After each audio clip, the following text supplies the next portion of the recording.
असगर चौधरी साहब, आपसे आगाज़ करूँगा। सर, जिस बात का खदशा था वही हुआ। एक बार फिर अमरीकी वफ़द की आमद का ऐलान किया गया और रवानगी से एन कबल ही दौरा मनसूख कर दिया गया, मगर मुज़ाकरात में जो डेडलॉक कायम हुआ था वो डेडलॉक तो ख़त्म हुआ, लेकिन गैर यकीनी बाकी है। अभी क्या कहेंगे? जी बिल्कुल मुइज़, बिल्कुल यही बात है।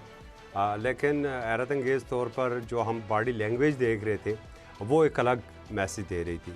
देखिए, जब अब्बास अरागची साहब का सिर्फ अभी इत्तला ही आई कि वो पाकिस्तान आ रहे हैं, तो फिर प्रेसिडेंट ट्रंप ने ख़ुद कहा कि मेरे ये 2 नुमाइंदे इस्लामाबाद जा रहे हैं। और हम भी बड़े हैरान थे कि बिल्कुल ये अचानक ही प्रेसिडेंट ट्रंप ने यह ऐलान कर दिया जी कि हमारे नुमाइंदे इस्लामाबाद जा रहे हैं। तो इस्लामाबाद, तो वैसे आपको पता है कि इस्लामाबाद टॉक्स का जो पहला फ़ेज़ था उसी वक्त से तैयारियां सारी मुकम्मल थी। हम तो सिर्फ मेहमानों की आमद के मुंतज़िर थे।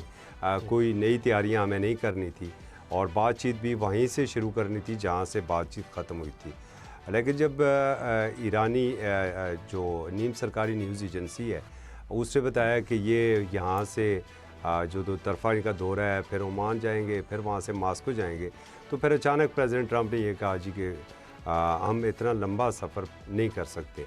अब जो भी बातें होंगी फ़ोन कॉल के ऊपर होगी, लेकिन देखिए बैक टू डिप्लोमेसी हम वक्त जारी रही है। किसी वक्त भी जो बैक टू डिप्लोमेसी है वो ख़त्म नहीं हुई है। पाकिस्तान की ना सिर्फ अमेरिकन अथॉरिटीज़ जो हैं उनके साथ रवाबित थे, बल्कि अपने जो दोस्त ममालिक थे उनके साथ भी मुसलसल राब्ते थे। और इस हवाले से फील्ड मार्शल सैयद आसिम मुनीर वो बज़ात ख़ुद काफ़ी ज़्यादा मुतहर्रिक थे। अगर हम डिप्टी प्राइम मिनिस्टर और वज़ीर ख़ारजा की बात करें इसहाक़ डार, तो इसहाक़ डार इसी तरीके से कल एक बड़ा अहम इजलास हुआ है वज़ारत ख़ारजा के अंदर, और उस इजलास का जो एलामिया था वो उससे ज़्यादा अहम था कि पहली दफ़ा वज़ारत ख़ारजा ने यह कहा है कि जो भी ख़बर होगी वो मुसद्दक़ा जो ख़बर है वो सिर्फ वज़ारत ख़ारजा वाली ख़बर है। आप कोई ज़राए से ख़बर कोड कर रहा है, कोई सरकारी हुकाम को कोड करके ख़बर दे रहा है, कोई सोशल मीडिया को कोड करके ख़बर दे रहा है, तो उस ख़बर के अंदर कोई हकीकत नहीं है।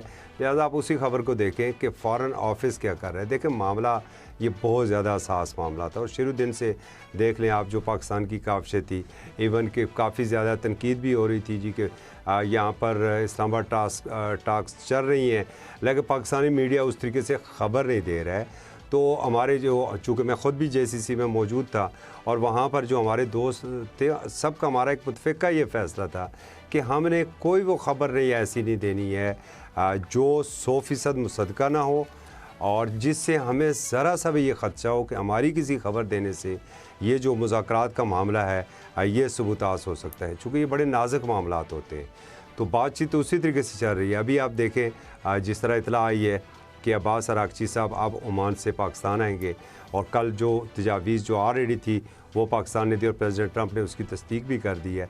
आज फिर जो नई बातचीत होगी वो अब्बास अरागची साहब पाकिस्तानी हुकाम को आगाह करेंगे, उस बातचीत को मज़ीद आगे बढ़ाया जाएगा।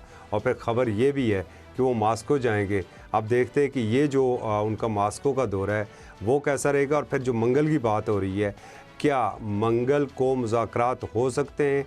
अभी कुछ कहना क़ब्ल अज़ वक्त है। हमें तो लग तो यही रहा है कि वो जुम्मा ही होगा। अब वो कौन सा जुम्मा होगा ये एक अलग बात है।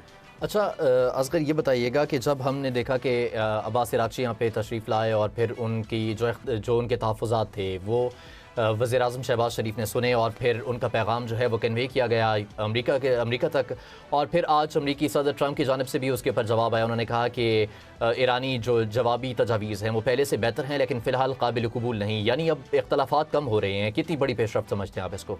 नहीं, इस पर तो बहुत बड़ी, देखें ना, एक तो बहुत बड़ा ब्रेक थ्रू तो उस वक्त हुआ था कि जब 47 साल के बाद वो एक मेज़ के ऊपर आमने सामने बैठे थे। एक बड़ा ये तवील अरसा है और आज तक कोई भी इन्हें आमने सामने एक मेज़ के ऊपर नहीं बिठा सका था। तो बड़ी हद तक वो बर्फ़ पिघल चुकी थी। और उस वक़्त भी जब जो ईरानी डेलीगेशन है जब यहाँ से तेहरान वापस गया, तो उन्होंने जो ऑफिशियली जो स्टेटमेंट दी थी उसमें उन्होंने यही कहा था कि अब हम सिर्फ कामयाबी से चंद इंच की दूरी के ऊपर थे। तो पता चला कि जो वाइस प्रेसिडेंट है वो अपने जहाज़ में बैठ चुके हैं और वापस अमेरिका जा चुके हैं। अब ये भी निकलेगी, ख़बरें आएगी ख़बर कि वो क्यों गए थे, वो कौन सी बात थी जिस बात के ऊपर गए थे, क्या प्रेसिडेंट ट्रंप जो है वो ख़ुद इस्लामाबाद आना चाहते थे। तो ये ब्रेक थ्रू हो रही है, राब्ते जारी हैं। अभी वो हालत नहीं है कि जिस हालत का शिकार हम थे आज से 15 रोज़ पहले थे या एक हफ़्ता कबल हम सोच रहे थे कि शायद ये जो अब इनकी जंगबंदी ख़त्म होगी और दोबारा फिर इनके दरमियान जंग छिड़ जाएगी, उस फेज़ से अब बाहर निकल आए हैं। अब आस्ता आस्ता हमें मामला जो हैं वो मामला सारे हमें स्ट्रीम होते नज़र आ रहे हैं। ऐसा लग रहा है कि जो चाहे बैक चैनल डिप्लोमेसी से बहुत सी बातों के ऊपर इत्तेफाक हो चुका है और होना भी चाहिए, क्योंकि इस वक्त देखें जो एक तरफ नाकाबंदी अगर अमेरिका ने की हुई है तो दूसरी तरफ जो हार्मोज़ है उसे ईरानियन ने भी बंद किया हुआ है। और जिस तरह ईरानी किश्तियाँ गई और उन्होंने जाके 2 जहाज़ों के ऊपर कब्ज़ा किया, तो एक ज़रा सा भी मिस एडवेंचर है ना, वो किसी बड़ी जंग में बदल सकता है। तो ये बड़ी अच्छी काविश है कि कम से कम उनके दरमियान राब्ते हैं। पाकिस्तान दरमियान में कोशिशें कर रहा है, वो ईरानियन अथॉरिटीज़ के साथ भी राब्ते में है, वो अमेरिकन के साथ भी राब्ते में है और फिर साथ साथ दोस्त ममालिक के साथ भी राब्ते में है। उम्मीद की जा सकती है कि बेहतरी आएगी।